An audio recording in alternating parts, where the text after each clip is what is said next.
My name is Matthew Chuck. I'm 19 years old and I'm from Pomfret, Connecticut.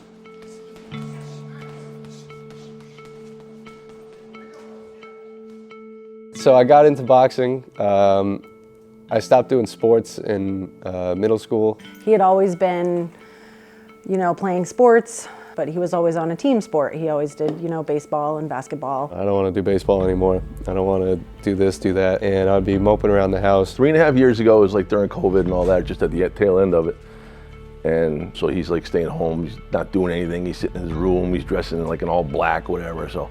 You could tell, kids were kind of different after having to be at home and, doing everything on iPads all day and sitting in your room doing classes and you're not with your friends. And my dad was like, all right, come on, we gotta go do something. Gotta get you out of this funk. So we went to some jiu-jitsu place down in Danielson and we watched it for a little while and I thought it was pretty cool. And I was like, this isn't my speed. I don't wanna roll around with all these guys. It was a small area. It seemed like cramped and I was getting like claustrophobic or whatever. So on the way back home, we passed a sign that was on a tree and it said Rude Dog Boxing on it. But he said he wanted to do boxing. And I didn't even know that Rude Dog existed. So knowing Sarah, I was like, there's no way. No way mom's gonna let you get your brains beaten. And he was like, all right, you gotta ask your mom. So I went home, asked my mom. She was super into the idea of me doing that. So we go home and he said to her, he's like, Mom, I wanna do boxing. She goes, okay. I was like, Jesus Christ. We went to the gym the next day, and that's where I met Paul and Jill. And the first class that I got to see was sparring, and just seeing, that's the first time I've seen people get punched in the face legally. It's just a cool place. You know what I mean? It's everybody. It's like a family. I mean, they always call it the Rude Dog family and everything, but it truly is. It's being 2 feet away from me. I'm like, wow, this is an art form. People are moving their heads and moving their feet and they're being quick and snappy. I'm like, wow, I want to sign up. Class was over and we were getting ready to go and Matthew's like, can I do it? And I was like, yep. Just the fact of his interest, and you could just tell how excited he was, so engaged, watching everything. Why would I not want him to do this? I started competing a year after I signed up. I had 4 amateur fights.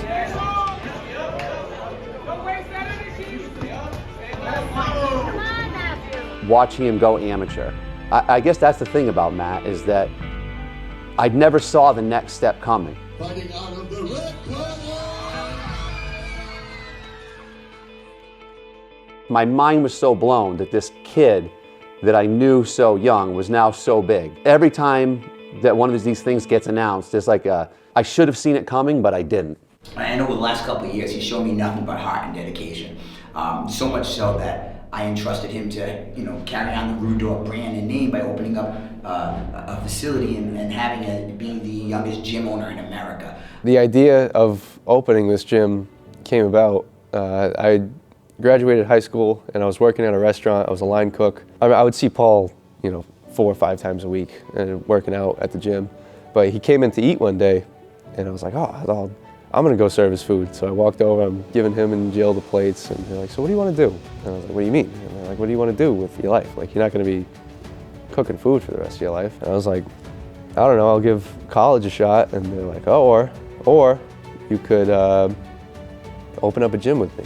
I think Paul asked him at first, and he said no, he didn't want to do it.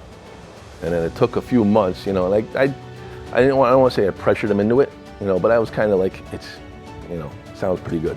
You get to own a gym. It's not a bad deal, Hallmark went out of business. Paul and Jill went there to, and I had said, I'm like, they're having this great sale. Hallmark is selling off all their stuff. Never in a million years thought that they would have gone in there, bought cabinetry, and come out saying, that is a perfect location for a gym.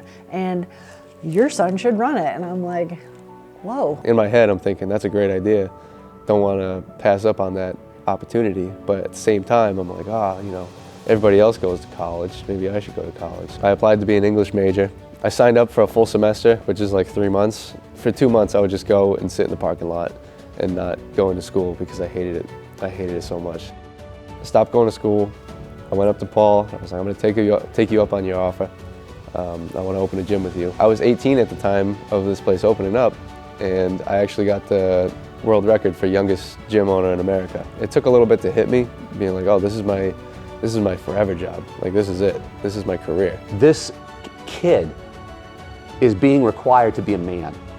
Everyone expects that this kid who just turned 19 is a man, and he's learning to become a man. And I've been so blessed to see that happen and watch it. Actually having the opportunity to do something that I'm passionate about and I care about and I have fun doing is awesome to me. And I'm really thankful for everything. It's surreal. You know what I mean? It's like I tell everybody I work with and people that I run into that my son, he was going to be a pro boxer at 19 years old. And one of the guys I work with, they're like, how do you think he's going to do? I'm like, I don't care how he does. You know what I mean? If he does good, that's great. If he doesn't, I'm still more proud of him than you can even imagine. Yeah, I'm nervous, like, for sure. Because I was cool with the amateur stuff. I'm like, oh yeah, he can do all these amateur fights. This is gonna be great. Like, let's do this, you know? And then the day that Paul called and he's like, oh, I talked to Brian and, you know, what do you think about, you know, maybe a professional fight? And I was like, oh yeah, you know, like, sure, we talked about that. Like what, you know, like year, you know, something down the road. And he's like, well, there's actually one coming up in January. And I was like, oh, okay, that's just like a couple of months. You know, and there's some people that we're close to who are like, you know, I don't think that's a good idea. And I'm like, well, what should he do? Go work at Town Fair Tire? You know what I mean? He's doing something that he wants to do. I don't know a lot of people who actually go and do what they want to do. I'm just glad he's got a path. He's got goals. And, you know, Paul was a big part of that, you know, because that day we walked in there, it was like pretty much like changed his life.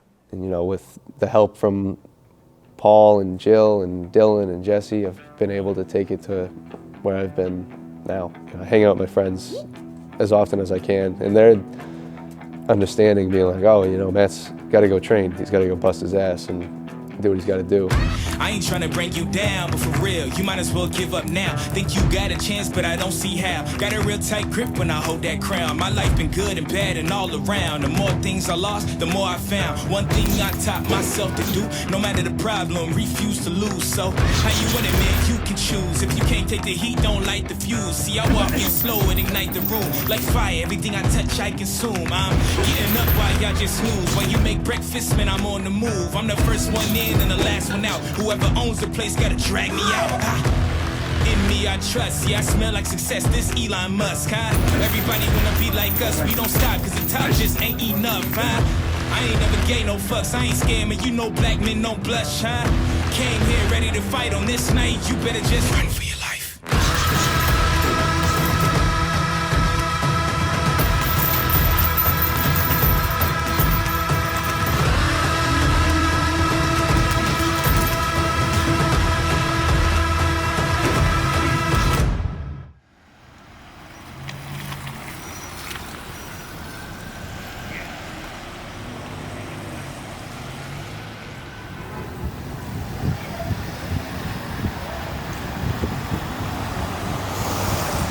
Keep your hands open like this, flexed, okay? It's very important you keep it flexed and you keep it straight. We don't want to bend anything like this and have something like that, so then it won't be tight enough. And what's going to happen is that this is going to do this underneath the rack.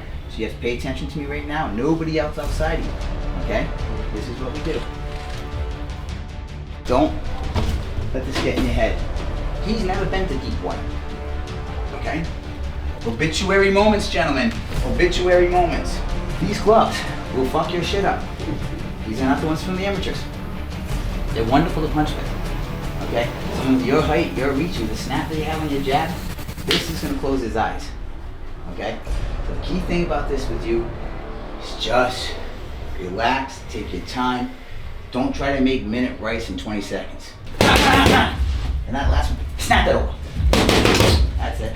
If he gets knocked down, as I said, immediately find the white corner. All right. You can hear it pretty much starting. Next time you see me, you will your head down, okay? Sounds good. Here we go.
conclusions of the first round. Referee stops contest. Your winner by TKO victory in his pro debut, Matthew Shaw.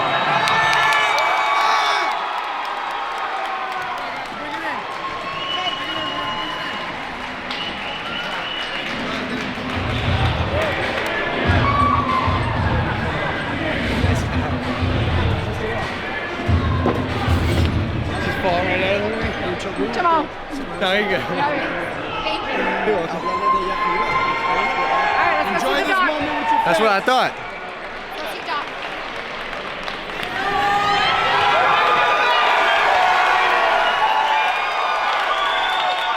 Dude, did you hear that place erupt? Okay. Come head on down, gentlemen.